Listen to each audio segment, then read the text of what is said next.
कोई भी काम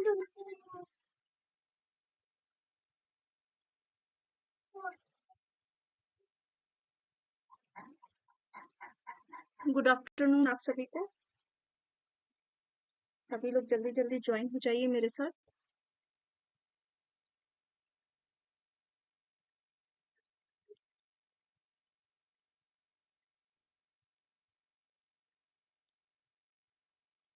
सभी लोग जल्दी जल्दी मेरे साथ ज्वाइन होते जाइए। आज की क्लासेस स्टार्ट करते हैं।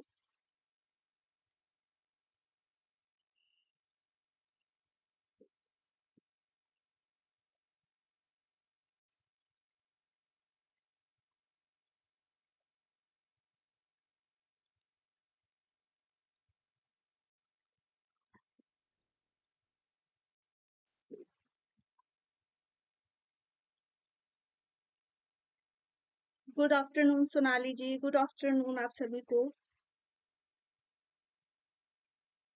और आज से तो नवरात्रि का दिन शुरू हो गया, इतना पावन महीना शुरू हो गया है, दिन कहे।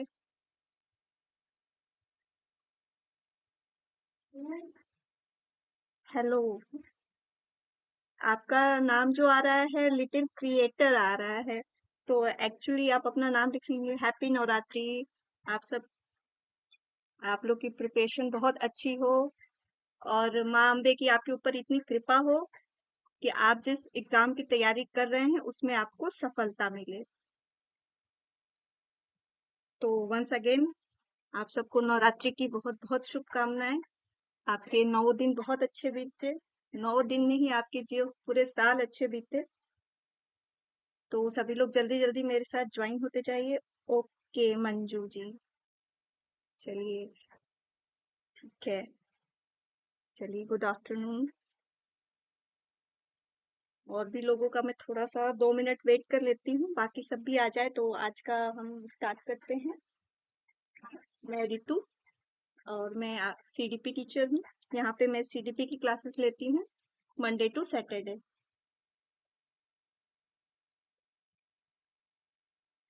अभी तक हमने बहुत सारे टॉपिक करा लिए हैं। आज हमारा नेक्स्ट टॉपिक है। ओके। एक टीचर की हमेशा आशा यही होती है कि जो उसके द्वारा पढ़ाए गए हों स्टूडेंट, वो हमेशा सफल हो। टीचर की सफलता, एक शिक्षक की सफलता उसके विद्यार्थी की सफलता में ही छिपी होती है। और मेरी भी जो मैम लोग हैं जिन्होंने मुझे पढ़ाया है, वो आज मुझे देख के बहुत खुश होती हैं कि इतने स्ट्रगल के बाद भी मैं इस चीज में लगी हुई हूँ। जी। Good afternoon Jyoti ji, good afternoon. I hope आप लोग की तैयारी बहुत अच्छी चल रही होगी आप सभी की। एक बार आप लोग बताते जाइए कि आप लोग सी टेट की तैयारी कर रहे हैं, एस टेट की तैयारी कर रहे हैं।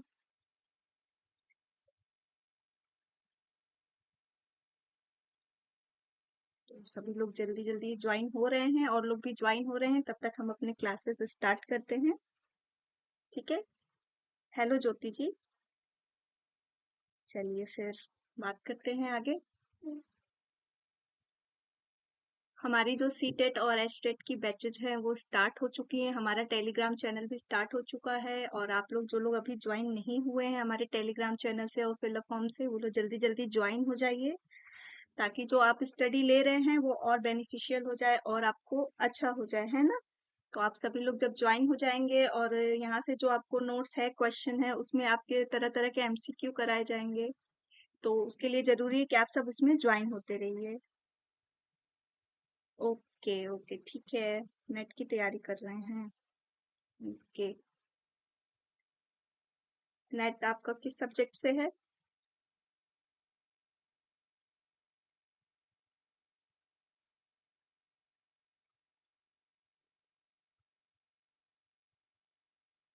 चलिए फिर यहाँ पे जैसा मैं आपको बता रही हूँ कि हमारी जो सीटेट की बैच है वो स्टार्ट हो चुकी है। एचटेट की बैच भी हमारी स्टार्ट हो चुकी है। तो जो बच्चे लेट हैं वो जल्दी जल्दी ज्वाइन कर ले। गुड आफ्टरनून प्रतीक्षा जी, गुड आफ्टरनून आप सभी को। और यहाँ पे जो हमारे पूरे टीम मेंबर हैं जो आपके इस एग्जाम की प्रिपरेशन के लिए लगे हुए हैं। ओके, जियो से हैं आप। अच्छा, ज्योग्राफी यानी।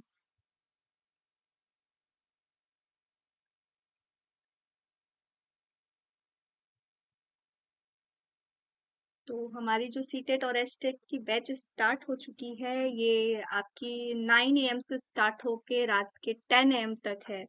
तो ये हमारा पूरा टीम टीम मेंबर हैं जो आपकी सीटेट और एचटेट की तैयारी करा रहे हैं।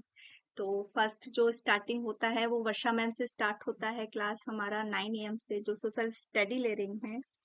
और चंद्रशेखर सर हैं, वो मैथ की क्लासेस ले रहे हैं, मैथ और रीजनिंग करा रहे हैं। सुखवंती मैम हैं, ये आपकी इंग्लिश की क्लास लेती हैं 1 PM पे। और 3 PM यानी सीडीपी की क्लासेस मैं रितु सिंह आपकी क्लासेस लेती हूँ। और 6 PM पे आपकी जो क्लासेस ले रही हैं वो सोनाली मैम ले रही हैं, ईवीएस की आपकी चल रही है। और हिंदी की आरती मैम ले रही हैं रात में 10 बजे। तो जल्दी जल्दी आप लोग हमारे इस नए बैच में स्टार्ट हो जाइए ताकि आपकी प्रिपरेशन आगे चलती रहे। चलिए, और जो बच्चे तैयारी कर रहे हैं वो फर्स्ट और सेकंड पेपर दोनों के लिए क्लासेस हैं, क्योंकि सीडीपी सब में कॉमन आती है आपकी। दोनों पेपर में आती है आपकी सीडीपी, या टीचिंग के किसी भी एग्जाम में हम कह ले जो सीडीपी है वो आपकी दोनों में आती है ना। तो इसलिए सीडीपी की क्लासेस बहुत इंपॉर्टेंट हो जाती हैं आपकी, क्योंकि ये 30 मार्क्स के आते हैं।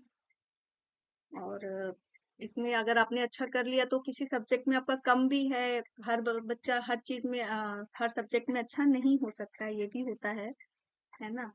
तो सीडीपी थोड़ा सा समझना है बस। जितना अच्छा आप समझ लोगे उतना अच्छा आपके लिए ये पेपर की तैयारी के लिए अच्छा हो जाएगा, ठीक है। चलिए फिर, सॉरी मेरा जो है ये दूसरा खुल गया है, इसके लिए क्षमा चाहती हूँ। मैं अपनी पीपीटी खोल रही हूँ, बस 2 मिनट मुझे टाइम दीजिएगा।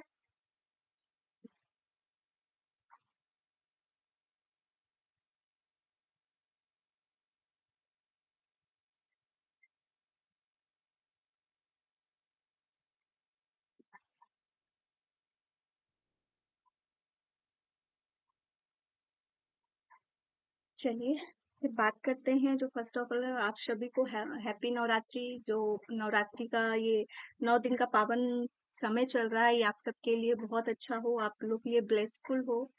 और माता रानी करे कि आपकी हर इच्छाएं हर मनोकामनाएं पूर्ण हो, ठीक है।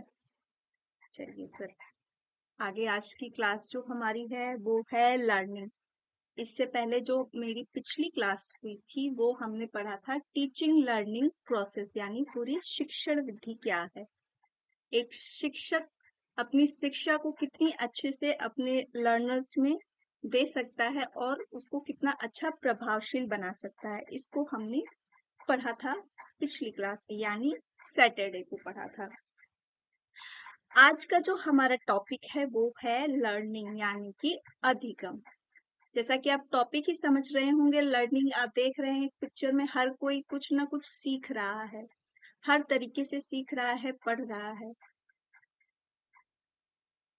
तो लर्निंग ऐसी चीज है कि आपके हर एक क्षेत्र में हर एक जगह पे आप सीख रहे हैं, चाहे वो मोबाइल हो, बुक हो, कंप्यूटर हो, लोग हो, समाज हो, आपका घर ही क्यों ना हो, आपके बच्चे ही क्यों ना हो, हर किसी में सीखना जो होता है ये चलता ही रहता है। और ये सीखने की जो क्रिया है ये आपकी कब तक चलती रहेगी, आपके जीवन पर्यंत तक चलती रहेगी। यानी जब से आप माँ के गर्भ में आते हैं और जब तक आप कब्र में ना जाएं, तब तक ये जो सीखने का कार्य होता है ये हमारा कंटिन्यूअस चलता रहता है। तो आज हम इसी को पढ़ेंगे कि लर्निंग क्या है, ठीक है। लर्निंग की विशेषताएं क्या है, लर्निंग को क्या चीज इफेक्ट करता है जिससे लर्निंग बहुत अच्छी भी होती है, बहुत खराब भी हो जाती है। शीतल जी,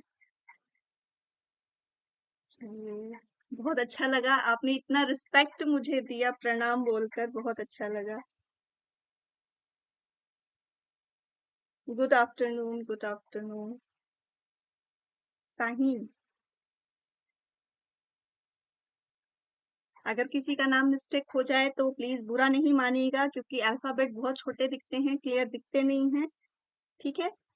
तो मैंने आप सबको देख लिया है, सबको देख रही हूँ, सभी को एक मैं वार्म वेलकम करती हूँ फिलर फॉर्म पे। और जो लोग अभी तक फिलर फॉर्म पे सब्सक्राइब नहीं किए हैं वो चैनल को सब्सक्राइब करिए, और मेरी वीडियो आपको अच्छी लगे, आपको यूजफुल लगे तो लाइक करिएगा। ठीक है। चलिए, तो आज जो हम पढ़ेंगे लर्निंग। लर्निंग क्या है? बेसिकली मैं आप लोगों से जानना चाहती हूँ कि लर्निंग से आप क्या समझते हो, लर्निंग को आप कैसे डिफाइन करते हो। तो आप में से कोई बताना चाहेगा कि अधिगम क्या है? आप इससे क्या समझते हैं? क्या आप इसको डिफाइन कैसे करेंगे लर्निंग को? गुड आफ्टरनून अनीता जी।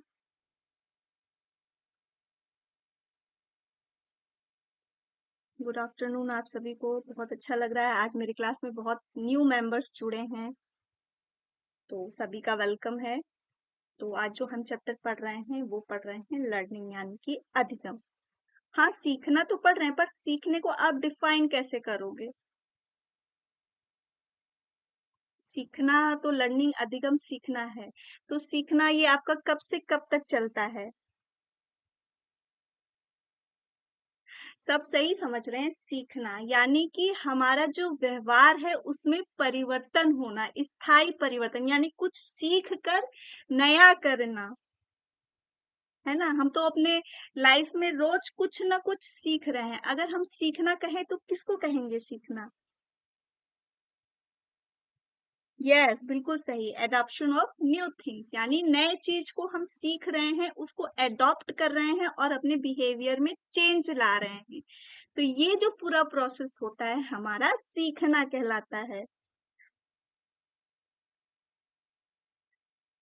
हाँ, जीवन पर्यंत होता है।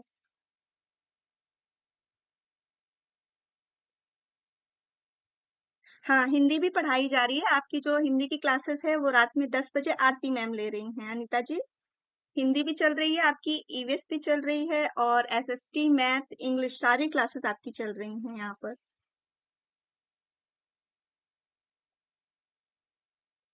सीखना ओनली हम विषय में जानकार नहीं कह सकते, क्योंकि सीखना हमारा केवल एक किताबी भाषा को नहीं सीखना है।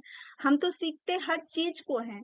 जब से एक बच्चा जन्म लेता है वो खाने के लिए भी बोलना सीखता है, पढ़ने के लिए सीखता है, रोने के लिए, मतलब हर एक प्रक्रिया में क्या है, सीखना है। हम केवल पढ़ के किसी चीज को सीख ले वो नहीं, हम सीख के कितना अपने अंदर परिवर्तन करते, जो हमारे व्यवहार में परिवर्तन होता है उसको हम कहेंगे सीखना। जैसे एक बच्चा जब जन्म लेता है तो उसकी आवाज क्या होती है, वो किसी चीज को रो के बोलता है, लेकिन जब वो वर्डों को सीखता है, जानता है कि इस वर्ड से हम ये बोलेंगे, बच्चे को माँ सिखाती है कि ऐसे बोलते हैं, ऐसे मांगते हैं, तो वो क्या हो रहा है, वो सीख रहा है। फिर वो क्या कर रहा है, रोना बंद करके क्या बोल रहा है, बोलना शुरू कर रहा है, वो किसी चीजों को मांगना शुरू कर रहा है। तो ये क्या हुआ, उसके व्यवहार में परिवर्तन हो गया। यानी जो क्रिया वो पहले रो के करता था अब वो बोल के करने लगा, फिर बाद में स्पष्ट शब्दों में बोलेगा। है ना? तो जो इसकी सीखने की प्रक्रिया है वो क्या चल रही है, निरंतर चलती रह रही है, और जो उसके बिहेवियर में क्या है वो भी चेंज हो रहा है। वो हर चीजों को सीख के अडॉप्ट करके उसके अनुसार अपने बिहेवियर को चेंज कर रहा है। ठीक है। चलिए फिर इसको हम आगे जानते हैं कि सीखने को प्रत्यक्ष या अप्रत्यक्ष अनुभव के परिणाम स्वरूप व्यवहार या संभावित व्यवहार में अपेक्षाकृत स्थायी परिवर्तन के रूप में परिभाषित किया जाता है। यानी जो हमारा लर्निंग होता है उसके अपेक्षाकृत जो हमारे व्यवहार में परिवर्तन होता है वो क्या होता है, स्थायी परिवर्तन होता है। यानी जब बच्चे ने रो के कोई चीज मांगा, फिर बोलने लगा, तो फिर वो दोबारा रोएगा नहीं, उसके व्यवहार में जो परिवर्तन हो गया वो स्थायी हो गया। गुड आफ्टरनून उमर जी। गुड आफ्टरनून, बहुत अच्छा लग रहा है आप लोग को क्लास में देख के। हेलो संध्या जी। ये लोग हमारे पुराने स्टूडेंट हैं जो डेली क्लास अटेंड करते हैं। थैंक यू सो मच आप सबके आने के लिए।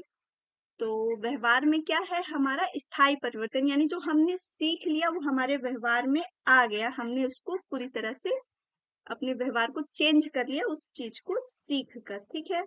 इस प्रकार सीखना अनुभव के परिणाम स्वरूप व्यवहार में परिवर्तन है। अनुभव यानी कि जो हम एक्सपीरियंस अपने इन्वायरमेंट से, अपने फैमिली से ले रहे हैं, उसके लेने के अपेक्षाकृत जो हमारे व्यवहार में परिवर्तन हुआ, वो क्या हुआ?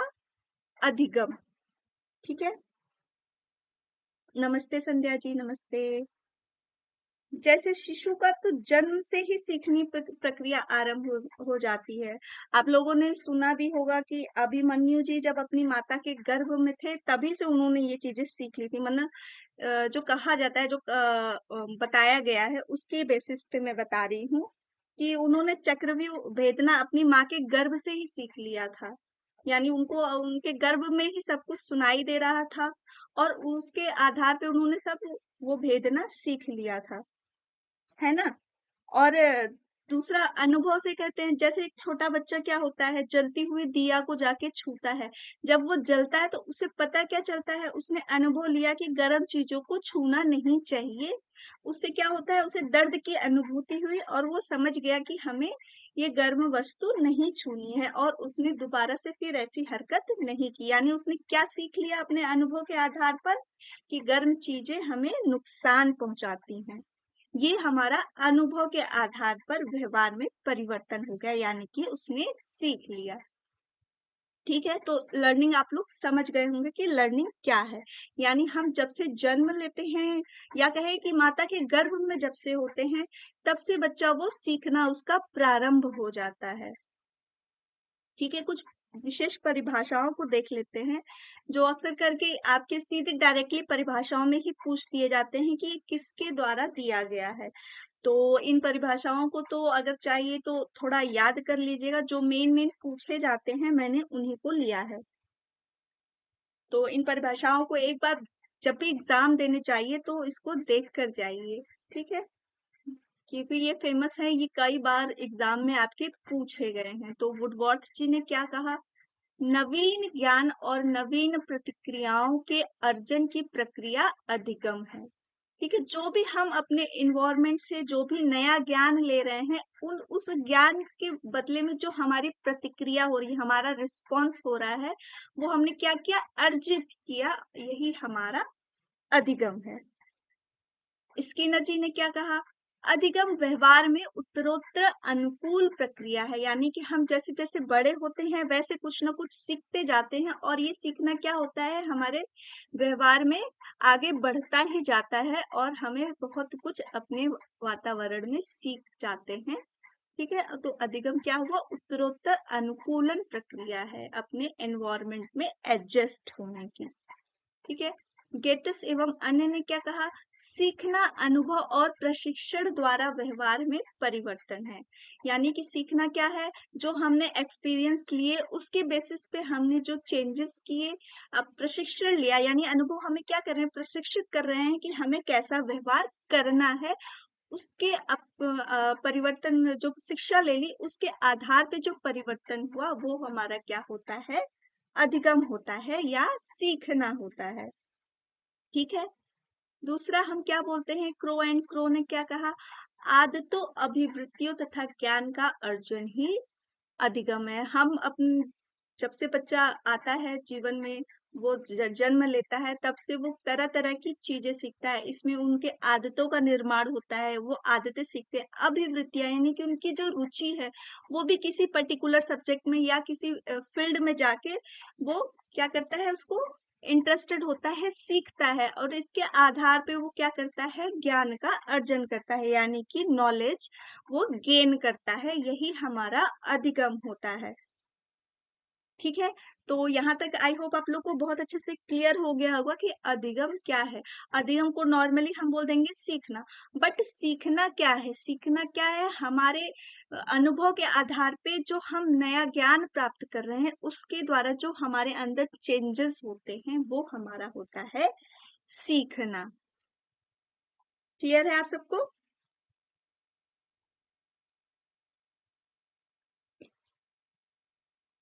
तो इसके आधार पे हम अगर परिभाषाओं को इंक्लूड करके देखें तो क्या निकलता है, कि व्यवहार में परिवर्तन ही सीखना या अधिगम है। यानी हमारा व्यवहार जो परिवर्तित हुआ वही हमारा सीखना कहलाता है।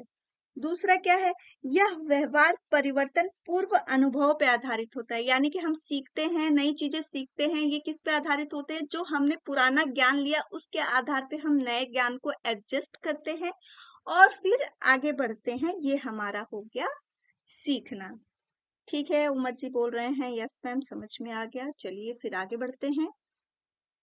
तो इसके आधार पे हम अधिगम की विशेषताओं को ध्यान से देखते हैं कि क्या होती हैं। अधिगम विकास की प्रक्रिया है। जैसा कि मैंने आपको बताया कि हम अपने जीवन में स्टार्टिंग से ही कुछ ना कुछ सीख रहे हैं। तो सीख रहे हैं तो इसका मतलब कि हमारे अंदर डेवलपमेंट हो रहा है ना? हम नई चीजों को सीख के अपने अंदर क्या कर रहे हैं, विकास कर रहे हैं। हमारे अंदर क्या हो रहा है, डेवलपमेंट हो रहा है। ये आपका फिजिकली भी होता है, कॉग्निटिव भी होता है और इमोशनली भी होता है। हर तरह का विकास हम किससे सीखते हैं, लर्निंग के द्वारा सीखते हैं, अधिगम से सीखते हैं, अपने अनुभव के आधार पे सीखते हैं। ठीक है, अधिगम अनुभव का संगठन है। यानी कि जो भी हम पुरानी चीजें सीखते हैं उसके आधार पे हम नई चीजों को जोड़ते हैं, उसके बाद हम आगे चलते हैं। तो ये हमारा क्या हो जाता है, उसको संगठन करना, यानी पुराने अनुभव को नए अनुभव से जोड़ते हुए आगे बढ़ना। अधिगम क्या है, खोज है। तो बिल्कुल सही बात है कि हम कोई चीज सीखते हैं तो उसके प्रति क्या होता है, अगर कोई चीजें हमें समझ में नहीं आती या हम उसके बारे में और कुछ जानना चाहते हैं तो एक्सप्लोर करते हैं, हर चीजों को ढूंढना शुरू करते हैं। तो जितनी चीजों को हम खोजेंगे उतना ही हमारा लर्निंग क्या होगा, और अच्छा होगा। हम और चीजों को और अच्छी तरीके से जानेंगे, हर चीज को सीखेंगे। ठीक है, अधिगम सार्वभौमिक है। यानी कि ये जो अधिगम की प्रक्रिया है, अगर हम कहें कि केवल शिक्षा में सीख रहे हैं तो ऐसा नहीं है। हर जगह सीख रहे हैं, हर देश में सीख रहे हैं, हर कोने में हर व्यक्ति सीख रहा है। इसलिए क्या है, अधिगम सार्वभौमिक क्रिया है। सार्वभौमिक क्रिया यूनिवर्सल है, ये हर जगह पे, किसी भी देश में हो, किसी भी आप कंट्री में हो, किसी भी स्टेट में हो, हर जगह जो ये होता है, हर क्षेत्र में व्यक्ति सीखता है। ठीक है, अधिगम क्या होता है, उद्देश्यपूर्ण होता है। हम कोई चीज क्यों सीखते हैं, जब हम उसके प्रति अभिप्रेरित होते हैं, उस चीजों को हम सीखना चाहते हैं और उसका एक उद्देश्य लेके चलते हैं कि हमें ये चीज क्यों सीखना है। Learning is purposeful. जब तक किसी चीज का हम पर्पस नहीं लेंगे तो हम सीखेंगे कैसे। अगर हमें किसी सब्जेक्ट में अच्छा नंबर लेना है, उस सब्जेक्ट का पूरा ज्ञान लेना है, तो हमारा क्या उद्देश्य है, उस सब्जेक्ट को पढ़ना। तो उस सब्जेक्ट को जो हम पढ़ेंगे तो क्या है, ये हमारा एक उद्देश्य है कि हमें अपने उद्देश्य को प्राप्त करना है और उस उद्देश्य के प्राप्त करने के लिए ही अधिगम करना है। तो अधिगम क्या होता है, हमेशा एक पॉजिटिव वे में चलता है कि हमको कुछ सीखना है। अधिगम परिवर्तनशील है। यानी कि जब हमने कुछ सीखा तो हमारे व्यवहार में, हमारे परिवर्तन तो होगा ही। अगर हमने कुछ सीखा, पहले हमने खाना तो सीख लिया पर बनाना भी तो सीखना पड़ेगा, बना लिया और अच्छा कुकिंग किया, उससे भी अच्छा बनाया, तो ये क्या है, उत्तरोत्तर हमारे क्रियाओं में परिवर्तन हो रहा है। क्लियर है यहाँ तक आप लोगों को बात, की जो अधिगम की विशेषताओं को ध्यान में लेकर जो मैंने बात कही आपकी, कि अधिगम क्या है। ठीक है, क्लियर है आप लोगों को यहाँ तक बात।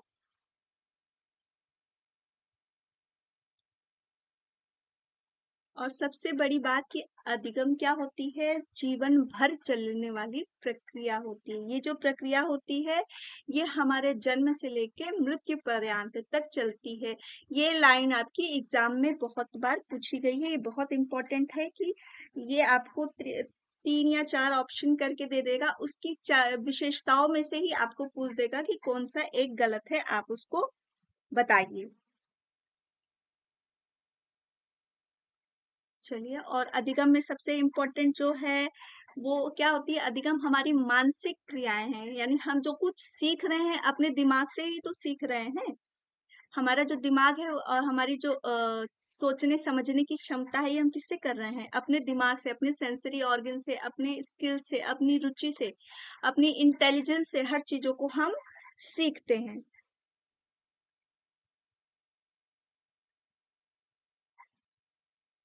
हाँ, सतत चलती है यानी कॉन्टिन्यूअस प्रोसेस है। ये प्रोसेस आपकी हमेशा चलती है, हर क्षेत्र में चलती है, ना केवल अधिगम में या आप जिस क्षेत्र में कुछ नया सीखते हैं, ये प्रक्रिया आपकी चलती रहती है। चलिए फिर आगे बढ़ते हैं। अधिगम को प्रभावित करने वाले कारक। बहुत कुछ आपने देखा होगा कि कभी-कभी हमारी लर्निंग क्यों प्रभावित होती है और ये अच्छी भी होती है, खराब भी हो जाती है। तो किसके कारण होती है ये? तो आज इन कारणों को जानते हैं। अभिप्रेरणा यानी कि मोटिवेशन। जब तक किसी कार्य को हमारे अंदर सीखने के लिए हम प्रेरित नहीं होंगे यानी तत्पर नहीं होंगे, तब तक हम उस कार्य को नहीं सीख सकते। किसी को आप फोर्सली किसी काम के लिए नहीं सिखा सकते। अगर आप फोर्स करते भी हैं, तो वो जितना आपने एक्सपेक्ट किया है उससे कि वो इतना अच्छा करेगा, वो नहीं कर पाएगा। और जब कोई बच्चा किसी चीज से अभिप्रेरित होके या प्रेरणा से करता है कि नहीं मुझे इस चीज में करना है, बहुत अच्छा आगे जाना है, यानी कि वो उस कार्य करने के लिए तत्पर है, मोटिवेट है। आप भी किसी कार्य को लेके मोटिवेशन आपके अंदर भी होगा ना कि हमें शिक्षक क्यों बनना है ना? तो आप इसके लिए तत्पर हैं, ये आपकी रुचि है, आपका इंटरेस्ट है। ये सब आप में है तो फिर आप शिक्षक बनना चाहते हैं या उसकी तैयारी कर रहे हैं, यानी आपके अंदर इस कार्य को इसको पढ़ने की तत्परता है तो आप क्लास में आ रहे हैं। अगर फोर्सली मैं बोलूं नहीं मेरी क्लास आपको अटेंड करनी ही पड़ेगी, तो आप मेरी चीजों को ध्यान से नहीं सुनेंगे, क्योंकि आपको चीजें सीखनी है, आपको पढ़नी है, आपको सीडीपी पढ़ना है। आप इसलिए क्लास में आए हो मेरे, और आप जान रहे हो ये आपका मोटिवेशन हो गया कि मुझे सीडीपी को पूरा सीखना है और मुझे क्लास में जाना है, तो आप इस कार्य के लिए क्या है, तत्पर हैं। ठीक है। दूसरी बात जो है वो है अभ्यास यानी कि प्रैक्टिस। सीखना तभी संभव हो पाएगा और सक्सेस हो पाएगा जब आप उसका निरंतर अभ्यास करेंगे। अगर मेरी क्लास आप यहीं पे छोड़ देंगे और इसको फिर से दोबारा नहीं देखेंगे, तो ये चीजें क्या हो जाएंगी, आपके दिमाग से गायब हो जाएंगी। आप कुछ समय तक तो याद रखोगे, पर बाद में क्या हो जाएगा, ये आप भूल जाओगे। तो इसके लिए क्या जरूरी है कि आप क्लास में रेगुलर रहो, इस टॉपिक को पढ़ो, खुद से पढ़ो, इसके क्वेश्चन आंसर सॉल्व करो। तो ये चीजें क्या होती है, अभ्यास होती हैं। जितना आप सीडीपी को सॉल्व करोगे, ये अभ्यास करोगे, आपका नॉलेज इसमें उतना बढ़ता जाएगा, है ना? सही कह रही हूँ ना मैं? कि अभ्यास आप लोग को किसी भी चीज का, जब से आप छोटे हो तब से आप लोगों को बोला जा रहा है कि अभ्यास करो। मैथ्स जब लगाते हो तो आपको एक एक्सरसाइज दे देता है कि आपने सीख तो लिया, लेकिन जब इसको अभ्यास करोगे तभी आप इसको कंटिन्यू कर पाओगे और अच्छे से सीख पाओगे। इसलिए सबसे ज्यादा क्या जरूरी हो जाता है अधिगम के लिए, अभ्यास करना। जब तक हम किसी चीज का अभ्यास नहीं करेंगे, उसको प्रैक्टिस में नहीं लेकर रखेंगे, तब तक वो चीजें अच्छे से हम नहीं सीख पाएंगे। ठीक है। फिर आता है हमारा बुद्धि, इंटेलिजेंस। ये तो बहुत अहम रोल निभाता है किसी चीज को सीखने में। हमारा आईक्यू लेवल ही डिसाइड करता है कि हम किसी चीज को सीखने में कितने सक्षम हैं। आपने कक्षा में देखा होगा कि बहुत बच्चे बहुत जल्दी सीख जाते हैं, तीव्र बुद्धि होते हैं, कुछ मंद बुद्धि होते हैं, लो लर्नर्स कह सकते हैं, कुछ सामान्य होते हैं, है ना? तो ये किस पे डिपेंड करता है, उनके आईक्यू पे डिपेंड करता है कि वो किसी चीज को कितनी अच्छी तरीके से सीख पा रहे हैं। हर बच्चे की आपने प्रगति एक जैसी नहीं दिखी होगी, क्योंकि इंडिविजुअल डिफरेंसेस ही यहाँ पे होते हैं, जो बुद्धि भी बच्चों में समान नहीं होती है ना? इसी इंडिविजुअल डिफरेंस और बुद्धि को हमें क्लास में भी देखना है कि हर जो बच्चा अच्छे से सीख रहा है वो तो ठीक है, पर जो स्लो लर्नर है उसके लिए आपको क्या करना है, उसके लिए आपको अधिक प्रैक्टिस करानी होगी, हर चीजों को ज्यादा ध्यान देके सिखाना होगा। तो अधिगम कराने के लिए, सीखने के लिए बुद्धि का भी एक अहम रोल होता है, जो हमें ये सिखाती है कि कोई किस चीज को सीखने की उसके अंदर कितनी क्षमता है। ठीक है। दूसरा चीज जो होता है हमें क्या प्रभावित करती है, सीखने का शांत और अनुकूल वातावरण। आप लोग भी सब जानते होंगे कि सीखना कहाँ पे होगा। अगर आप पढ़ते होंगे तो आपको लगता होगा ना कि हम एकांत जगह पे शांति वाले माहौल में जाकर पढ़ें, ताकि वहां पे जो हम चीजें याद करें वो हमारे दिमाग में हमेशा के लिए बनी रहे और बहुत अच्छे से हम उसको सीख पाए, है ना? तो सीखने के लिए जो दूसरा फोर्थ हम कह सकते हैं उसके कारक है सीखने का शांत और अनुकूल वातावरण। आप जब कुछ चीजें लर्न कर रहे हो और आपके घर में बहुत गेस्ट आ जाते हैं तो उस समय क्या हो जाते हैं, आप डिस्टर्ब हो जाते हैं एग्जाम टाइम में। ये सब तो उसके लिए आप कैसा माहौल ढूंढते हैं, शांत माहौल ही ढूंढते हैं ना, कि हमारी जो लर्निंग हो रही है वो हमारे शांत माहौल में हो, अच्छा हो, ताकि हम अच्छे से याद कर सके। है ना, बहुत जगह बहुत ज्यादा शोर हो, जहाँ पे एक बच्चा पढ़ रहा हो उसके बगल में अगर मैरिज हॉल हो, तो ये सब पढ़ाइयों में इसको डिस्टरबेंस क्रिएट करते हैं। तो सबसे ज्यादा सीखने के लिए क्या जरूरी होता है, जो वातावरण हो वो कैसा होना चाहिए, शांत और अनुकूल होना चाहिए, जहाँ पे वो अच्छे से किसी चीज को सीख सके। नोट्स मिल जाएंगे, आप हमारे टेलीग्राम से जुड़ गए हैं उमर जी?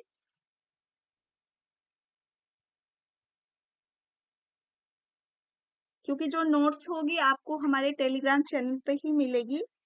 तो अभी तक नहीं जुड़े हैं तो फिलर फॉर्म की सीडीपी की आपकी होगी टेलीग्राम चैनल, तो आप उससे जुड़ जाएंगे तो जो भी नोट्स की आपकी दिक्कत है ना, तो आपको वहां से क्लियर हो जाएगा। और हमारा नंबर भी है, आप उस नंबर पे भी कांटेक्ट कर लीजिएगा हमारे सर को, तो आपको सारी नोट्स वहां से मिल जाएगी, ठीक है। और एक चीज, जो भी आप इम्पोर्टेंट चीजें देखिए आप यहाँ पर, है ना, उसको आप खुद भी नोट करना सीखिए। मेरी पढ़ाई के समय मैं यही करती हूँ कि हर चीजों को पॉइंट आउट करती हूँ, क्योंकि आप लोग भी पढ़ते होंगे, आप लोग भी बहुत समझदार बच्चे हैं, हर चीज बहुत अच्छे से जानते होंगे कि क्या करना है ना। तो जो इम्पोर्टेंट टॉपिक हैं, जो मेन आपके बुलेट पॉइंट्स हैं, उसको हमेशा आप अपने दिमाग में रखिए, क्योंकि बुलेट पॉइंट याद रहेंगे तो आपके पूरे कंटेंट आपको याद हो जाएंगे, ठीक है ना। तो जो इम्पोर्टेंट लगे मैं इम्पोर्टेंट बताती भी जाती हूँ आप लोगों को, कि ये देखिए ऐसे एग्जाम में आते हैं, ऐसे आपसे पूछे जाते हैं, ठीक है। चलिए फिर बात करते हैं हम आगे की शारीरिक और मानसिक स्वास्थ्य। तो ये अब आप लोग बताइए कि ये सीखने पे कैसे प्रभावित करता है, शारीरिक और मानसिक स्वास्थ्य। आपके आंसर के बाद फिर मैं बताऊंगी कि क्या करता है, ठीक है, कि ये हमारे सीखने को कैसे प्रभावित करता है। सिर्फ मैं ही बोलूं, मैं ही बताती जाऊं तो फिर आप लोग का क्या होगा, आप भी तो बताइए। तो आप लोग में से कौन आंसर देगा, मैं आंसर का वेट कर रही हूँ कि शारीरिक और मानसिक स्वास्थ्य जो हमारा होता है, यानी कि फिजिकल और मेंटल हेल्थ, हमारे लर्निंग को कैसे इफेक्ट करता है। जल्दी से सभी लोग आंसर दीजिए।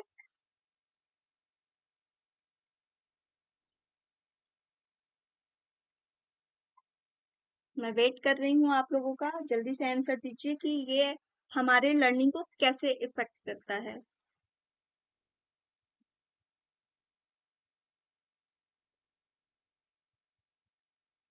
उमर जी मेरे बहुत अच्छे ओबीडियंट स्टूडेंट हैं, ये मेरी क्लासेस कंटिन्यू ले रहे हैं।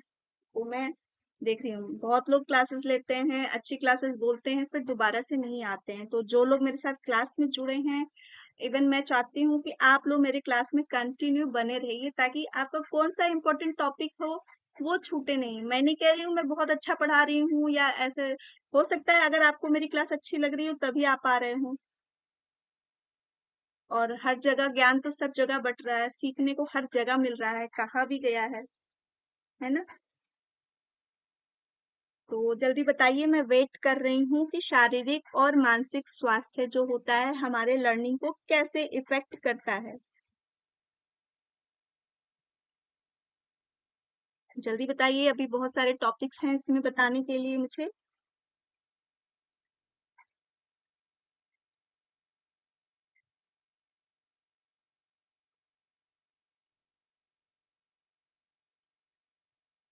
आप लोग के आंसर नहीं आ रहे हैं, यानी मैं कॉन्सेप्ट नहीं समझा पा रही हूँ आप लोगों को।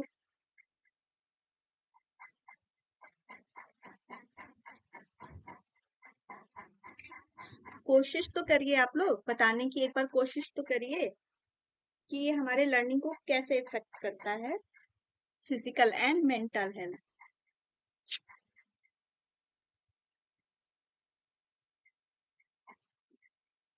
सीखना क्या है, जब सीख रहे हैं हम कुछ, उस समय हमारा फिजिकल डेवलपमेंट और ग्रोथ भी अच्छा होना चाहिए सीखने के लिए, है कि नहीं।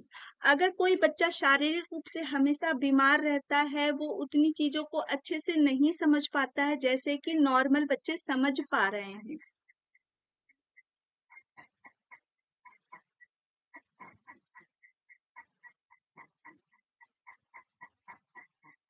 हाँ, बिल्कुल सही बोल रहे हैं।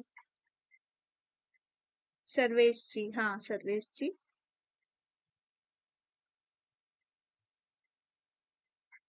5 शकील जी क्या लिखना चाह रहे हैं? बीमार पड़ जाते हैं और हम अक्सर अगर बच्चा बीमार ही रहता है तो क्या होता है उसकी जो सीखने की सामान्य बच्चों से क्षमता होती है वो कम होता है, उसका जो फिजिकली ग्रोथ डेवलपमेंट रुका हुआ है वो चीजों को उतनी अच्छे से नहीं समझ पा रहा है। जब आप बीमार होते हो तो क्या आप अच्छे से क्लासेस पढ़ पाते हो? मान लीजिए हमें सर्दी जुकाम ही हो गया तो उस वक्त हम बुक को ठीक से नहीं देख पाते हैं, नहीं पढ़ पाते हैं, तो ये भी एक फैक्टर हो जाता है। अगर बच्चा जन्म से ही बहुत ज्यादा बीमार है, उसके अंदर शारीरिक रूप से वो हर चीजों को उतने अच्छे से नहीं कर पा रहा है, बहुत लंबे समय से बीमार ही चल रहा है, तो जो उसकी ग्रोथ और डेवलपमेंट है वो तो रुक जाएगी। तो वहां पे उसका लर्निंग क्या हो जाएगा, कम हो जाएगा। अगर बच्चा शारीरिक रूप से हमेशा बीमार रहेगा, वो लोगों से उतना इंटरेक्ट नहीं होगा, क्लासेस अटेंड नहीं करेगा, बुक नहीं पढ़ेगा, तो फिर वो चीजों को सीखेगा कैसे? तो ये होता है हमारी शारीरिक, कि शारीरिक रूप से स्वस्थ बच्चा जितनी तेजी से सीख सकता है किसी चीज को, वो एक अस्वस्थ बच्चा उतनी आसानी से उस चीजों को नहीं सीख पाएगा। मानसिक स्वास्थ्य है यानी कि मानसिक, हमारा मेंटल, जिससे हम सब कुछ सीख रहे हैं, जो हमारी मानसिक क्रियाएं हो रही हैं, सीखना हमारी मानसिक क्रियाएं हुई हैं, हम किसी चीज को सीख रहे हैं, तो वो भी जब तक हेल्दी नहीं होगा, हमारा माइंड हेल्दी नहीं होगा, तब तक हम कैसे सीखेंगे? एक मंद बुद्धि बालक और एक तीव्र बुद्धि बालक में क्या अंतर होता है? इनकी मेंटल जो होती है, इनकी जो मानसिक स्वास्थ्यता होती है, इसी में तो डिफरेंस होता है ना, कि जितना अच्छे से तीव्र बच्चा सीख लेगा, वो क्यों तीव्र सीख रहा है? क्योंकि उसका मानसिक स्वास्थ्य बहुत अच्छा है। हमेशा बीमार, हमेशा डिप्रेस, टेंशन, ये सब चीजें क्या होती हैं, हमें टेंशन देती हैं, स्ट्रेस देती हैं, तो हम किसी चीजों को उतनी अच्छी से सीख नहीं पाते हैं। तो मानसिक स्वास्थ्य भी जो होता है वो हमारे लर्निंग के लिए बहुत इंपॉर्टेंट होता है, कि हम उन चीजों को सीख सके। उसके लिए हमारा जो मेंटल डेवलपमेंट है वो बहुत अच्छा होना चाहिए, स्वस्थ इन्वायरमेंट में होना चाहिए, हर चीज उसके अकॉर्डिंग मिलना चाहिए, उसके हिसाब से होना चाहिए, फिर हम उस चीजों को सीख पाते हैं। हाँ, के सर्वेश जी, यहाँ तक क्लियर हो रहा है आप लोग को? शारीरिक और मानसिक थकान, ये तो आप सभी जानते होंगे कि थकान हमारे लर्निंग पर बहुत ज्यादा इफेक्ट करता है। बहुत चीजें, हम बहुत ज्यादा थक जाते हैं शारीरिक रूप से, अगर हम फिजिकली स्कूल से आ रहे हैं या पढ़ते पढ़ते हमारी जो होती है, हमारे अंदर की जो शक्ति होती है, एनर्जी होती है, वो लो हो जाती है। उस समय अगर हम सीखते हैं तो वो जो सीखने की प्रक्रिया होती है हमारी धीमी हो जाती है ना? जब हम बहुत ज्यादा थके होते हैं, हमारा शरीर बहुत ज्यादा थका होता है, हम बहुत ज्यादा टायर्ड होते हैं किसी चीजों से, जो हमारा शरीर बहुत अधिक किसी कार्य को कर चुका है, उसके बाद उसके पास और कुछ करने के लिए अपनी क्षमता नहीं है, तो भी क्या होता है, हमारा लर्निंग धीरे होता है। तो एक इफेक्ट ये होता है मानसिक थकान। जब हम अपने मानसिक क्रियाओं का उपयोग बहुत ज्यादा करते हैं, यानी बहुत ज्यादा पढ़ लिया, कुछ चीजों पे बहुत ज्यादा फोकस करके देख लिया, तो क्या होता है, वहां पे हमारा मेंटली हर चीजें भी थक जाती हैं। एग्जाम टाइम में आप लोगों ने अक्सर देखा होगा, जब तैयारी करते करते आप लोग को एक टाइम होता है कि आप बहुत ज्यादा थक जाते हैं, सो जाते हैं। आपकी अंदर से इच्छा तो होती है पढ़ने के लिए, लेकिन आपकी थकावट इतनी ज्यादा हो जाती है कि आप उस चीज से थोड़ा सा हटने लगते हैं, आपकी लर्निंग क्या होती है, धीरे हो जाती है। तो ये भी एक फैक्टर है जो हमारे लर्निंग को इफेक्ट करता है। फिर अगर हम बात करें सीखने की अभिरुचि, इंटरेस्ट, जब तक किसी चीज में हमारा इंटरेस्ट नहीं होगा, हम किसी चीज को क्यों सीखेंगे? आप यहाँ पर क्यों आए हैं? क्योंकि आपको सीखना है, आपका सीडीपी में इंटरेस्ट है, ये आपके एग्जाम के लिए जरूरी है, जरूरी तो है, पर इसमें आपको अच्छे नंबर भी लाने हैं। ये आपका, और मैं क्यों आपको सीडीपी पढ़ा रही हूँ? क्योंकि सीडीपी मेरा फेवरेट सब्जेक्ट है, मैंने इसी से सब कुछ पढ़ा है, साइकोलॉजी मेरा सब्जेक्ट रहा है, मुझे अच्छा लगा इस फील्ड में जाने के लिए, तो मैंने पढ़ा, इस मतलब मेरी रुचि थी, इसलिए मैं इसमें आगे गया। तो जब तक किसी कार्य को करने में हमारी रुचि नहीं होगी, तब तक हम उस कार्य को नहीं करा पाएंगे। जैसे आप एक छोटे से बच्चे को ही ले लीजिए, आप उसको किसी कार्य के लिए फोर्स नहीं कर सकते जब तक वो खुद से उस कार्य को करने ना चाहे। अगर उस किसी भी कार्य को कराने के लिए अगर आप बच्चे में अभिरुचि होगी तो वो जोर शोर से करेगा और आप जितना एक्सपेक्ट किए उससे ज्यादा अच्छा उसमें करेगा। उसके लिए आपको स्पेशल मेहनत नहीं करनी पड़ेगी। इसलिए सबसे ज्यादा इंटरेस्ट होता है कि हमारा किसी कार्य को करने में रुचि कितना है। जितनी ज्यादा रुचि उतना ही ज्यादा हमारा सीखने की जो प्रक्रिया है उतनी ही तेज होगी। सीखने की शिक्षण विधियां, यानी जो हम मेथड अप्लाई कर रहे हैं सीखने के लिए, वो कितना प्रभावी है।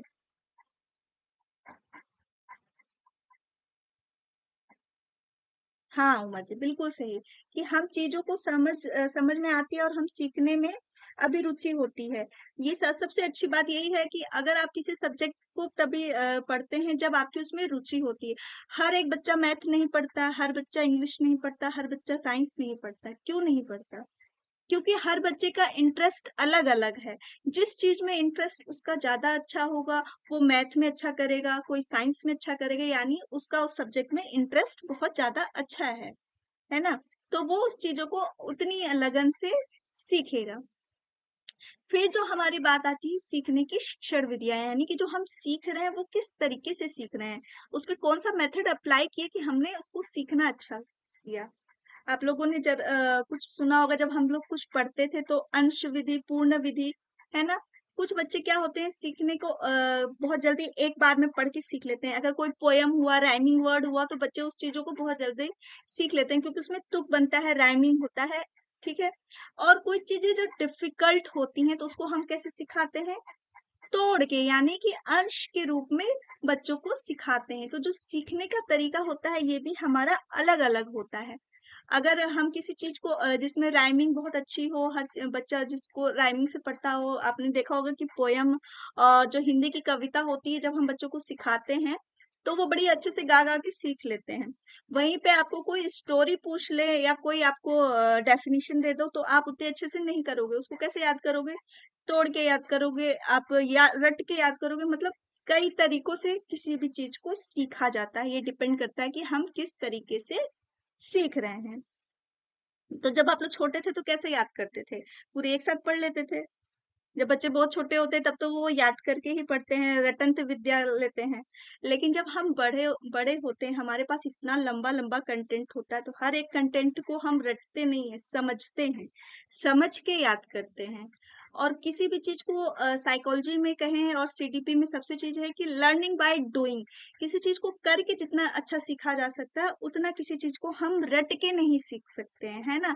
जितनी अच्छी हम समझ के किसी चीज को सीखेंगे वो चीजें हम रट के कभी नहीं सीख पाएंगे। रटंत विद्या चलत नहीं।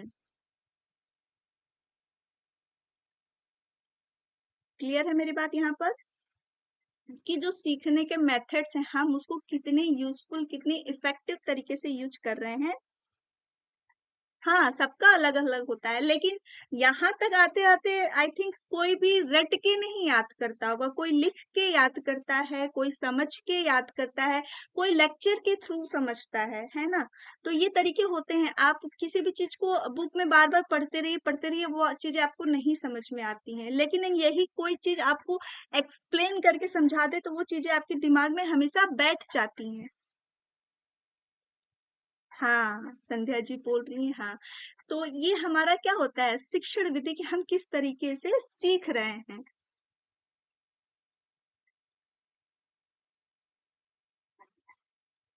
सबका अलग अलग है। मैं तो वही बोल रही हूँ कि सबका सीखने का तरीका अलग है, लेकिन रटने वाला काम तो कभी नहीं करिएगा क्योंकि रटी हुई विद्या कभी याद नहीं होती। आपको अच्छी तरीके से पता होगा। तो आप जिस भी तरीके से आपको समझ में आता है, जैसा आपको सीखना पसंद है, सबसे ज्यादा चीजें क्या है कि रुचि हमारी जिस तरीके से ज्यादा डेवलप होती हो किसी चीज को सीखने में, सब्जेक्ट को लेने में, विधि में, आप उसी तरीके से सीखिए। चलिए फिर आगे बढ़ते हैं कि अधिगम के प्रकार क्या हैं। ठीक है, ये जो लर्निंग होती है हमारे थ्री एस्पेक्ट पे होते हैं। एक होता है ज्ञानात्मक अधिगम, यानी कि कॉग्निटिव लर्निंग, यानी ये टोटली कहाँ होती है? हमारे माइंड से होती है ना। फिर आता है संवेदात्मक अधिगम। ठीक है, इसमें हमारी गामक क्रियाओं को प्रशिक्षण दिया जाता है, यानी कि गामक अधिगम, यानी हम कुछ करके बच्चों को सिखा रहे हैं, वो हमारा होता है गामक अधिगम। चलिए, उमर जी बोल रहे हैं यस। चलिए फिर आगे बढ़ते हैं, जो हम पढ़ते हैं कि ज्ञानात्मक अधिगम क्या है। ज्ञानात्मक अधिगम क्या होता है? ये हमारे बौद्धिक क्रियाएं होती हैं जिनमें हम अपने दिमाग से अपने किसी चीज को क्या करते हैं, सीखने का ये तरीका बौद्धिक विकास तथा ज्ञान अर्जित करने की समस्त क्रियाओं को प्रयुक्त करता है, यानी हम अपने इंटेलिजेंस के माध्यम से किसी चीज को सीखते हैं और अर्जित करते हैं, यानी अपने व्यवहार में उसको लेते हैं। ठीक है, ये होता है हमारा ज्ञानात्मक अधिगम। ठीक है, ज्ञानात्मक अधिगम के अंदर क्या आता है, हम किस किस तरीकों से सीखते हैं? प्रत्यक्षात्मक अधिगम, यानी कि डायरेक्ट लर्निंग।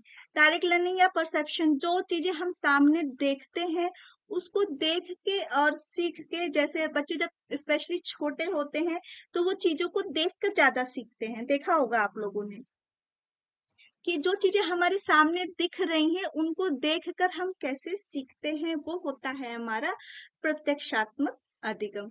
फिर आता है हमारा प्रत्यात्मक अधिगम। ठीक है, और ये जो वाला अधिगम होता है हमारा प्रत्यक्षात्मक अधिगम, ये कब में होता है? शैशवावस्था से बाल्यावस्था में होता है, क्योंकि उस समय बच्चे क्या करते हैं, जो चीजें देखते हैं उसको जल्दी सीखते हैं, जैसा वो देखते हैं वैसे ही वो सीखते हैं। ठीक है, फिर प्रत्यात्मक अधिगम में क्या आ जाता है कि वो चीजों को अमूर्त रूप से भी सीखने लगते हैं, वो बड़े हो जाते हैं, यानी किशोरावस्था की बात हो रही है कि वो कुछ चीजें समझ के ज्ञान के पूर्व अनुभव के आधार पे नए ज्ञान को जोड़कर सीखते हैं। मतलब कोई चीज की जो चीजें उनके सामने नहीं है उसके बारे में भी वो चिंतन मनन करते हैं और उसके बाद चीजों को सीख लेते हैं। सहचार्य अधिगम, यानी एसोसिएट करके, यानी किसी चीज को जो हमारा ज्ञान अर्जित हो चुका है उसको नए ज्ञान के साथ जोड़कर चीजों को सीखना होता है हमारा एसोसिएटिव लर्निंग। ठीक है, यानी कि सहचार्य अधिगम। क्लियर है यहाँ पे आपको तीनों बात?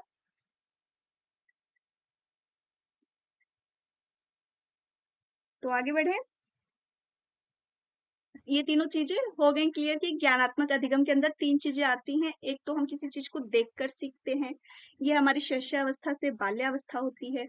प्रत्यात्मक अधिगम, यानी हम चीजों को अपने अमूर्त रूप से जो चीजें हमें नहीं दिखती हम उनके बारे में भी इमेज करके कुछ सीख लेते हैं, ये होता है हमारा प्रत्यात्मक अधिगम। सहचार्य अधिगम क्या होता है कि हम अपने पूर्व अनुभव को नए अनुभव के साथ जोड़कर, यानी उसको सहचार्य करके कॉपरेट करके सीखते हैं, वो हमारा होता है सहचार्य अधिगम। तो बात करते हैं हम संवेदात्मक अधिगम। ठीक है, इसमें क्या होता है कि हम जो क्रियाएं करते हैं ना, सीखने की जो गति होती है, जो गामक क्रियाएं होती हैं उनको हम स्पेशली क्या करते हैं, प्रशिक्षण के द्वारा सीखा जाता है। तो इसमें क्या जो गामक क्षमताएं हैं उनको हम क्या करते हैं, प्रशिक्षित करते हैं। जैसे तैरना कह ले, साइकिल चलाना कह ले, टाइपिंग करना, इसमें क्या होती है हमारी जो गामक क्रिया में हमारी जो मांसपेशियां हाथ पैर क्या है वो एक्टिव हैं और चीजों को सीख रहे हैं। ठीक है, फिर आता है हमारा गामक अधिगम। गामक अधिगम क्या होता है, अंग का जो संचालन, जो हमारी बॉडी है उसको संचालित, उसको नियंत्रण करना, कि हमारे हाथ पैर का नियंत्रण कैसे करना है। जैसे ऊपर देखना, बैठ जाना, छोटे बच्चों के लिए ये क्या कराते हैं, हम गामक अधिगम कराते हैं कि कैसे खड़े होना। छोटे बच्चों को आपने देखा होगा कि हम कैसे उनको चलना सिखाते हैं, स्क्रॉल करने लगते हैं, क्राउलिंग जब बच्चे करते हैं तो हम बोलते हैं चीजों को पकड़ के चलो, पकड़ के सीखो। क्लास में जब बच्चे प्राइमरी लेवल में होते हैं छोटे बच्चों के लिए, तो उन्हें हम बोलते हैं ऐसे बैठो, ऐसे उठो, सिट डाउन, स्टैंड अप, ये सब कुछ सिखाते हैं। ये हमारी होती है गामक अधिगम, यानी कि हम जिसमें उनके शरीर के अंगों को प्रशिक्षित करते हैं किसी कार्य को करने के लिए। क्या क्लियर है यहाँ तक आप लोग को बात? चलिए फिर हम आगे बढ़ते हैं। अधिगम का स्थानांतरण, जैसा कि मैंने आपको पिछली क्लास में भी पढ़ाया था कि ट्रांसफर ऑफ लर्निंग, हमारा ज्ञान जो है वो ट्रांसफर होता है किसमें, नए से पुराने में। तो ये जो ट्रांसफर होता है ये किस तरीके से होता है, एक होता है हमारा धनात्मक या सकारात्मक, पॉजिटिव ट्रांसफर। पॉजिटिव ट्रांसफर क्या हो गया हमारा कि जब हमारा पूर्व ज्ञान नए ज्ञान को सीखने में हेल्प करता है, मदद करता है, तो वो क्या होता है हमारा धनात्मक स्थानांतरण यानी कि पॉजिटिव ट्रांसफर।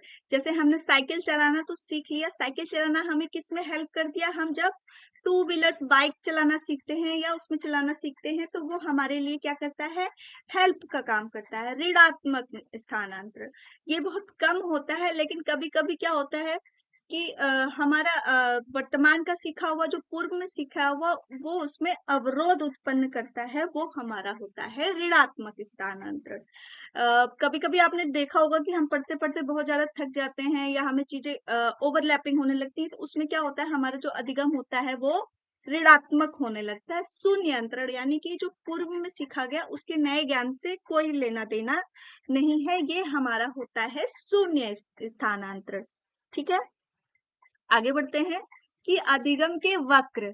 ये भी आपका आता है कि सीखने का वक्र क्या होता है, सीखने की जो गति होती है वो किस तरह से चल रही है, यही हमारा अधिगम को वक्र किसी दी हुई क्रिया के उन्नति या अवनति का वर्ग अंकित कागज पर विवरण होता है।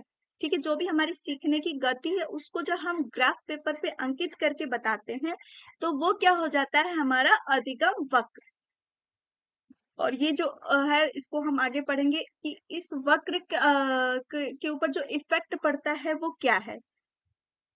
तो उत्तेजना, जब हम किसी चीज को बहुत एक्साइटेड होते हैं कि नहीं मुझे ये सीखना है, आपने देखा भी होगा अपने घर में बच्चों को हर चीजों को कि जिस चीज के लिए आप खुद ने भी देखा होगा आप लोगों ने कि हम किसी चीज को करने के लिए पहले से ही बहुत उत्सुक होते हैं, वो चीजें हम बहुत जल्दी सीख लेते हैं।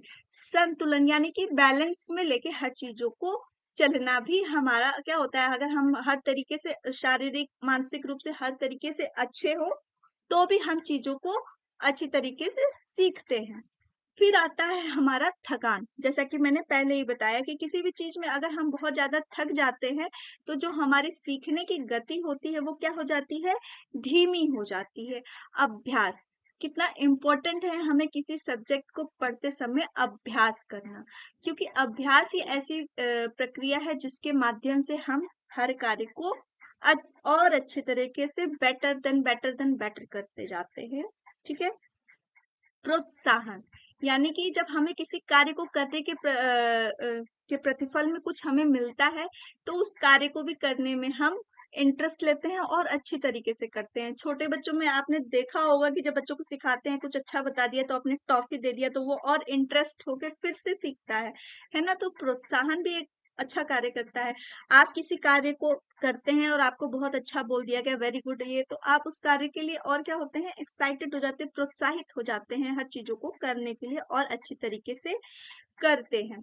अधिगम वक्र जो होता है ये क्या होता है, सरल रेखा होता है। मतलब मैं बोल दूं ऐसे जो होती है ये हमारी सरल रेखा जाती है, ये हमारा होता है सरल रेखा। यानी कि अधिगम जो है एक कंटिन्यूअस उसमें जा रहा है, एक सीधी रेखा से बढ़ता जा रहा है बढ़ता जा रहा है बढ़ता जा रहा है, बट ये उतना सक्सेस नहीं है। यानी स्ट्रेट लाइन से कभी भी हमारा जो आपने अपनी पढ़ाई में भी देखा होगा कि जो हमारी पढ़ाई की गति होती है हमेशा एक सीधी नहीं चलती है। कुछ तरीके ऐसे होते हैं जिसमें हमारी लर्निंग बहुत अच्छी हो जाती है, किसमें बहुत कम हो जाती है। बात करते हैं हम ऋणात्मक उन्नति वक्र यानी कि उन्नतोत्तर कर्व। ये हमारा कैसे बनता है कर्व, ये हमारा ऐसे कर्व बनता है। ठीक है, यानी कि जो शुरू की हमारी जो गति होती है सीखने की वो क्या होती है, बहुत तेज होती है और बाद में ये धीरे हो जाती है। ये क्यों होती है, इन सब इफेक्ट्स की वजह से इस पे पड़ता है। ठीक है, और ये होता है हमारा क्या होता है, कर्व ये बनता है यानी कि धीरे से तेज होते हुए जाता है, यानी धनात्मक उन्नति सूचक भी कह सकते हैं इसको, नदोत्तर वक्र। ये सबसे अच्छा लर्निंग का सबसे अच्छा वक्र माना जाता है कि स्टार्टिंग में जो हमारी प्रक्रिया होती है क्या होती है, थोड़ी तेज फिर धीरे फिर एक धीरे धीरे गति में बढ़ने जाते जाते ये तेज हो जाती है। तो ये हमारा होता है नदोत्तर वर्ग। मिश्रित वर्ग यानी कि जिसमें हमारी प्रक्रिया क्या होती है, तेज भी होती है फिर धीरे होती है, तेज होती है धीरे होती है, बट ये ऐसा बहुत कम होता है। अगर हम वक्र में बात करें तो सबसे अच्छा हमारा कौन सा सीखने का होता है, नदोत्तर वर्ग ना। कि इसमें जो आप लर्निंग करेंगे ये सबसे अच्छी होगी, यानी कि धीरे से स्टार्ट करते करते तेज होती जाएगी ये प्रक्रिया। ठीक है। और एक आपने सुना होगा कि सीखने में पठार, ऐसी स्थिति जहां पे हमारा अधिगम के रूप में कुछ भी ना घटता है ना बढ़ता है, उस स्थिति में जाके हमारा अधिगम क्या हो जाता है, एक जगह जाके स्टेबल हो जाता है, यानी रुक जाता है, एक प्लेटू बन जाता है जहां पे हम ना आगे बढ़ते हैं ना पीछे जाते हैं। वो होता है हमारा अधिगम पठार। ये क्यों होता है? थकान की वजह से हो सकता है, मेंटली फिजिकली हम थक गए हों, अभ्यास हो, मतलब प्रोत्साहन की कमी होना, एक्साइटमेंट कमी होना, इन सब वजह से क्या हो जाता है कि वो स्थिति हमारी बन जाती है। ठीक है, क्लियर है मेरी बात आप लोग को यहाँ तक? तो एक बार क्लियर हो तो प्लीज कंफर्म कर दो कि यहाँ तक आपको समझने में कोई दिक्कत नहीं हुई है, क्योंकि अधिगम चैप्टर बहुत बड़ा है, इसके अंदर जो थ्योरीज हैं ये बहुत ज्यादा आपकी आती हैं, जिसमें हम पढ़ेंगे इस कल से उन लोगों की थ्योरी। तो सबसे पहले हमें अधिगम को समझना जरूरी था कि अधिगम क्या है और इस पे इफेक्ट क्या पड़ते हैं, और जो ये वक्र और पठार की बात आती है, आप लोगों ने एग्जाम पेपर में देखा होगा कि ये बहुत पूछता है, इसलिए मैंने इस टॉपिक को इसमें इंक्लूड कर दिया है। तो यहाँ तक आपको समझने में कोई दिक्कत?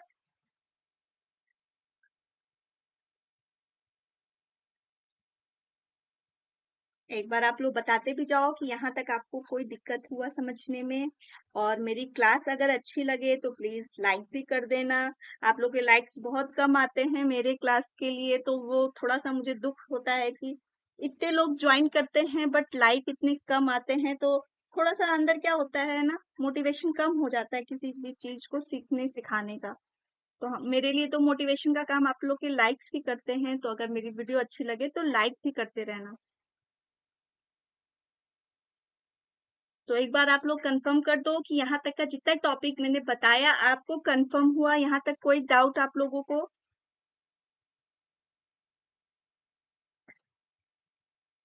अगर यहाँ तक कोई डाउट हो तो प्लीज आप लोग बता दो एक बार कि यहाँ तक कोई आप लोग को डाउट नहीं है।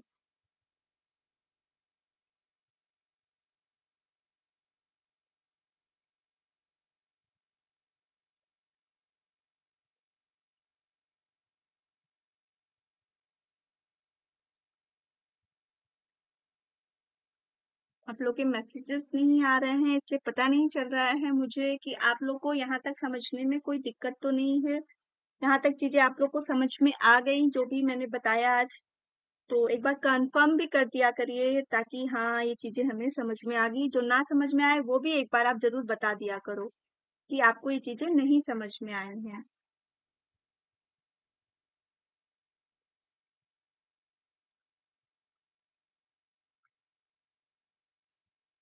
इसलिए आप लोग के मैसेज तो अब मुझे दिख नहीं रहे हैं, मिल नहीं रहे हैं। व्हाट्सएप ग्रुप नहीं है हमारा, हमारा जो ग्रुप है ना वो टेलीग्राम चैनल ही है फिल फॉर्म का, सीडीपी में। तो वहां पर जो मेरे ही आपको नोट्स मिलेंगे सीडीपी का, आप ज्वाइन कर लीजिए।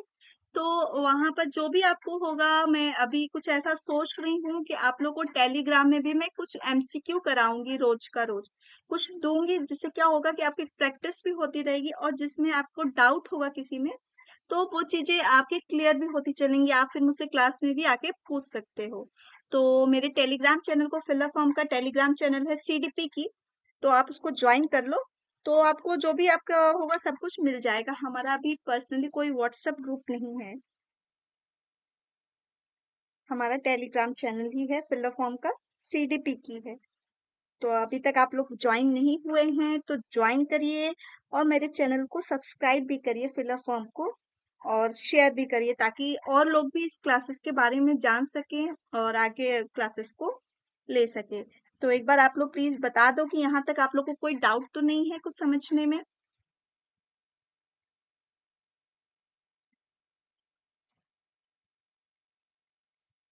आज आप लोगों के लिए मैं एक थॉट लेकर आई हूँ जो आप लोगों के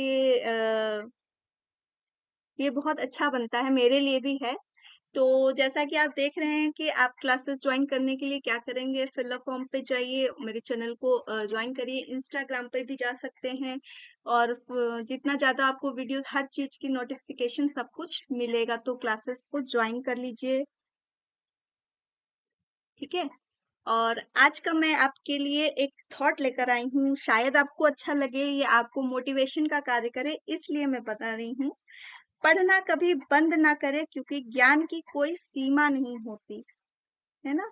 हमें पढ़ना कभी नहीं बंद करना चाहिए। जैसे मैं अभी तक पढ़ती हूँ किताबें, हर चीज़ देखती हूँ क्योंकि जो सीखना है वो कभी बंद नहीं होना चाहिए। पढ़ना कभी बंद ना करें क्योंकि ज्ञान की कोई सीमा नहीं होती। वह दूसरों से ज़्यादा नॉलेज है जो आपको सफल बनाती है। यानी कि जो हम पढ़ रहे हैं, जो हम जान रहे हैं, वो ज्ञान हमें दूसरों से ज़्यादा नॉलेज दिलाएगी और वो चीज़ें हमारे साथ हमारे लिए हमको स्पेशल चीज़ें सिखाएँगी। वो क्या आपको करेंगी? सफल बनाएँगी। तो इस चीज़ का आप लोग तैयारी कर रहे हैं, इसलिए मैंने इस थॉट को आपके लिए दिया है। ठीक है ना? कि पढ़ना कभी बंद ना करें। ठीक है? और मेरी क्लासेस अगर अच्छी लग रही हों, तो प्लीज़ मेरे चैनल को सब्सक्राइब करिए और मेरी वीडियो को लाइक करिए। है ना? और मुझे बहुत अच्छा लगता है जब आप लोग रिस्पॉन्स करते हैं और कुछ पूछते हैं, तो मुझे लगता है कि हाँ, मेरे बच्चे इंटरैक्टिव हैं, क्लास में एक्टिव हैं, मुझसे इंटरैक्ट कर रहे हैं, पढ़ना चाह रहे हैं, तो मुझे पढ़ाने में भी मज़ा आता है।